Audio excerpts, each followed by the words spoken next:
Je me suis forcée à rentrer chez moi. Je rentre chez moi, je tape un coma. Le lendemain, quand je me réveille, je me dis, il y a un truc qui s'est mal passé. Genre, je vais aux toilettes, j'ai des énormes bleus à l'intérieur des cuisses. Je saigne de la pépette. Du coup, ce que je fais, c'est que j'essaie de me souvenir ce qui s'est passé. Donc, du coup, je mets un message sur Instagram. Je demande s'il n'y a pas des filles qui ont vu ce qui s'était passé. Il y a des filles qui m'ont vu sortir avec un homme des toilettes et que je suis sortie, j'ai fait une crise d'angoisse. J'ai dit que je le connaissais pas. J'ai essayé de demander à tout le monde, genre, qu'est-ce qui s'était passé. Franchement, je m'en doutais que j'avais été droguée. Genre, je sais que c'est pas les effets de l'alcool. Il y a la fille, du coup, qui vient chez moi pour récupérer ses affaires. Quand le truc s'est passé et que j'ai eu des témoignages d'autres personnes, je lui ai renvoyé un message.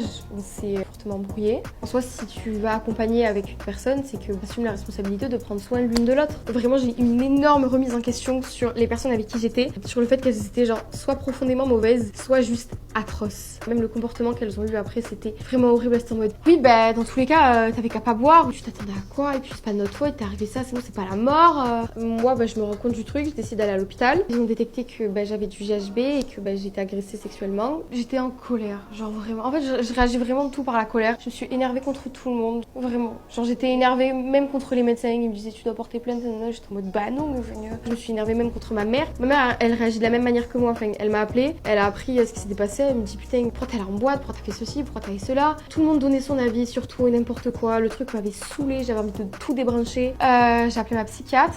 On a parlé un peu. Le truc, je l'ai déréalisé complètement. Je me suis dit, ça s'est passé, t'es encore vivante, et puis voilà. Aujourd'hui, ça va mieux. Je fais toujours des cauchemars de ça en soi. Du coup, ouais, pour conclure, allez en boîte si vous voulez, mais soyez vraiment bien entourés. Surtout, faites attention envers, les laissez pas traîner n'importe où. Tout le monde n'est pas gentil. Moi, dans tous les cas, j'y retournerai plus.